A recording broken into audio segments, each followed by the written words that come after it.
up, guys? It's me, Jimmy B, back with another WoW Classic video. Today we're going to cover Scarlet Monastery Graveyard and healing it as a Holy Paladin. Once again, this is designed for new players or people who are new to the game, to the spec. If it's your first try healing, hopefully this video helps you out. So the first thing I want to cover as a Holy Paladin, as Alliance, you are going to have to go into contested territory to make it to Scarlet Monastery. It's a little bit of a daunting run. Just make sure that you have your cooldowns available. So typically, especially at a low level, it's fairly easy to run through the Plague Lands and make it with one death. You're going to want to run, there's actually quite a few videos and guides that show you the easiest two paths to take. But as a Paladin with the ability to bubble, usually you can make it far enough that you only have to die one time. It's also not a bad idea to take your gear off so you're not taking any, it doesn't take damage when you die. So you're not going to need any specific composition. You don't even necessarily have to have a true tank. You do not need a prop warrior, just any old warrior will do. So in this video, warrior's using a two-hander, so no problems there.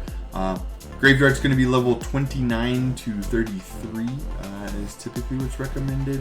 And even a long run is going to be as short as 30 minutes. I believe this run that I did here, I do have it condensed down or sped up for time's sake, but even this run here I believe was 14 minutes long, and we were by no means like trying to get through it quickly. So you can have some pretty easily have some 8 to 10 minute long runs if you're doing it, if you're trying to. There's really nothing too tricky in this dungeon. It's a very linear dungeon, so it is just point A to B. You're basically going to clear these halls. It opens into a room. You're going to clear that. Then you actually get out into the graveyard. There's a decent amount of mobs in here, so you can get some experience. So what you'll see when you're kind of clearing through these mobs is it's fairly easy. Just want to make sure that your tank's not biting off more than you can chew. As usual, it all comes down to communication. If your tank's pulling two mobs at a time and you don't feel like you're doing anything, give them a little push, kind of give them a recommendation. Usually based on how a dungeon's going in the first few minutes, I will whisper my tank and say, hey, those pulls are perfect. Hey, those pulls, like, can you try to do somewhere in the 5 to 7 range? Or in some dungeons, if it's a little bit harder, you may need them to scale back a little bit, or if you don't have the appropriate gear, hey, I'm under geared, can you try to keep it to pulls of like 3 or 4 mobs? So that way you are, slow and steady wins the race, right? I mean, the most frustrating thing for me is a tank who thinks that we're going to power through this dungeon and we're going to make it go really fast by doing these fat pulls, and then you wipe, and you wipe again, and then you've spent 35 minutes in a dungeon that should take 12 or 15 if you're going slow, and it takes easily several minutes to reset every time that you die. So dying is the most inefficient way to run a dungeon. You are making no progress in your dungeon if you're dead. So those are just helpful tips.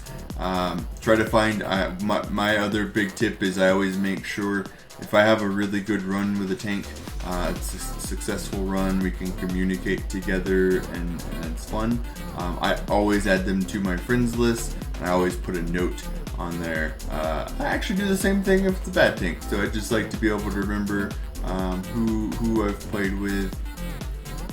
Throughout this run, typically I'm mainly just casting Flash of Light and Holy Light. The way I'm currently spec'd right now is straight down the Holy Tree, so I have 5 points into Divine Intellect. That raises your total intellect level by 10%. I have Spiritual Focus I put 5 points into. Gives your Flash of Light and Holy Light spells 70% chance to not lose casting time when you take damage. It's an easy way to die if you pull healing aggro.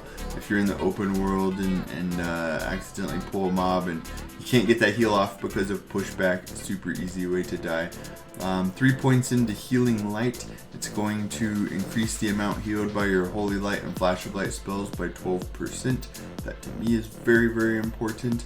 1 point into Consecration and 1 point into Improved Lay on Hands. From there into the 4th row, 5 out of 5 into Illumination. This is where we get into the bread and butter, what really makes a Holy Paladin work.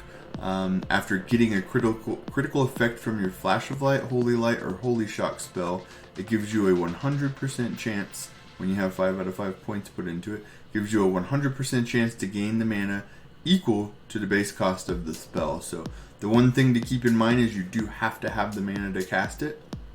But if it is a critical strike, it is going to instantly refund that after that cast.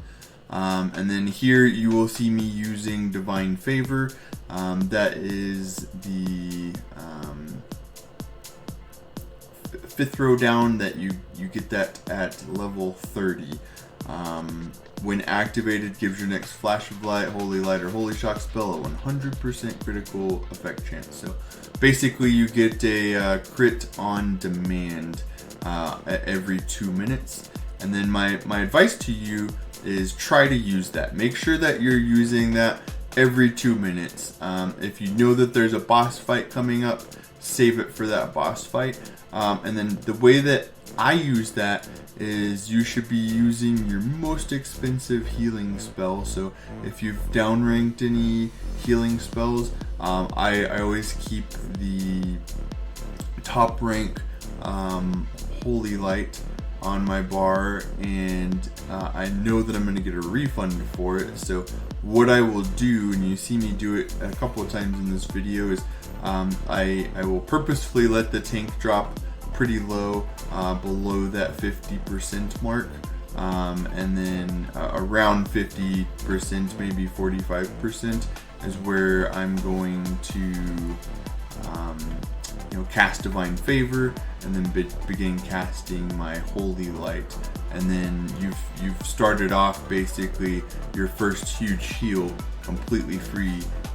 Everyone's topped off. You're probably 20 seconds into a fight and you've used 0 mana so far. So it's a very mana efficient way to start a fight. In boss fights, I typically, it just depends on how long the boss fight is. Most of them in Classic are pretty quick. As you start progressing further through the game, you will see longer and longer boss fights. So I always try to use one at the very beginning, using that same strategy, so that I could try to use it more than once in the fight. And then the most important thing, like I said earlier, is that shouldn't be the "oh no, I'm out of mana" thing to use, because you have to have the mana to cast the spell. So it's a really important part to remember. So that's what I like, starting off with it earlier, and then providing that extra mana kind of on the back end to use when we need it. Alright guys, still having a blast playing Classic, powering through. So if you enjoyed this video, if you want to see more content like this, please like and subscribe to the channel. Thanks guys, have a good day.